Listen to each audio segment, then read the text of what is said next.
ஜாதி மத பேதங்களை கண்டு மனம் வந்து சொல்லி இருக்கிறார். காக்கையும் குருவியும் கூட எங்கள் ஜாதி, பக்கத்து வீட்டுக்காரன் வேற ஜாதி. சமத்துவபுரம் சந்தைகளில் சாதி தலைவர் புகைப்படம் எப்படி பார்த்துட்டு நம்ம ஒரு ரோட்ல போனோம்னா நடந்து போயிட்டு இருக்கோம். அதுதான் கவிஞர்களுக்கும் சாதாரண மனிதர்களுக்கும் உள்ள வேறுபாடு. ஒரு சமத்துவபுரம் கட்டுவதே எதற்காக? ஜாதி மதத்தை ஒழிப்புற வேண்டும் என்பதற்காக.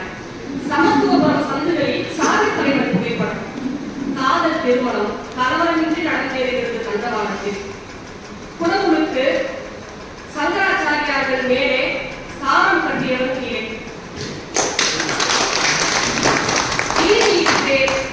ஆறாக ஓடியது பல ஜாதிகளின் ரத்தம் என்று சாதி சண்டைகளை பற்றி தனது கவிதைகளில் வெளிப்படுத்தி இருக்கிறார்.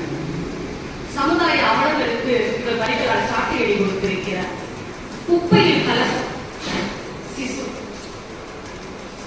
காமுகர்கள் அதிகம் இங்கு களவாடப்படுகிறது சிறார் சதவீதம் என்று தனது வருத்தத்தை, இந்த சமுதாயத்தின் நிலையை, கேவலமான நிலையை இரண்டு வரிகளில் பொன்னாக பொறுத்திருக்கிறார்.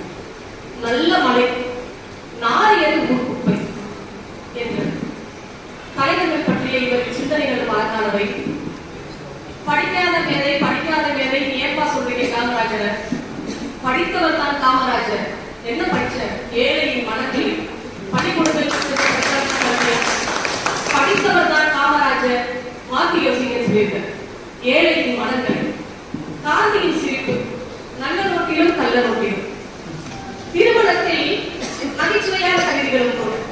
திருமணத்தில் எல்லோரும் வாழ்க்கிறார்கள். மணமக்களை இல்லைங்க, சமையல்காரர்கள். எந்த வீட்டு திருமணத்துக்காக நம்ம போறோம்னா சாப்பாடு சரியில்லை, என்னப்பா இப்படி செஞ்சீங்க, நாளைக்கு பண்ணி முடிச்சுதான் வந்தோம், சாப்பாடு சொல்லிட்டாங்க, சாப்பாடு இல்லையே தீர்த்துச்சே மனசு வருத்தப்பட்டு வருவோம். அததான் சொல்லியிருக்காரு. திருமணத்தில் எல்லோரும் வாழ்க்கிறார்கள், சமையல்காரர்கள். வக்கீல் கட்டினார் வசதியான வீடு, பரப்பு சண்டையா?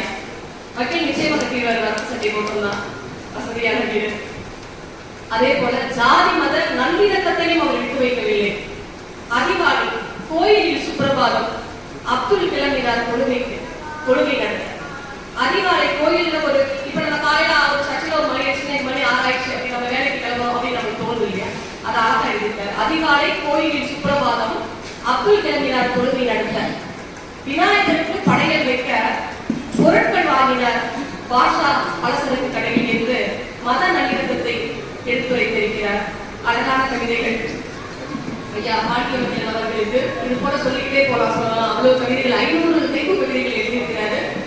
சிந்தனையை சிந்திக்க தூண்டிருக்கிற கவிதைகள். எல்லோரும் இந்த நூலை வாங்கி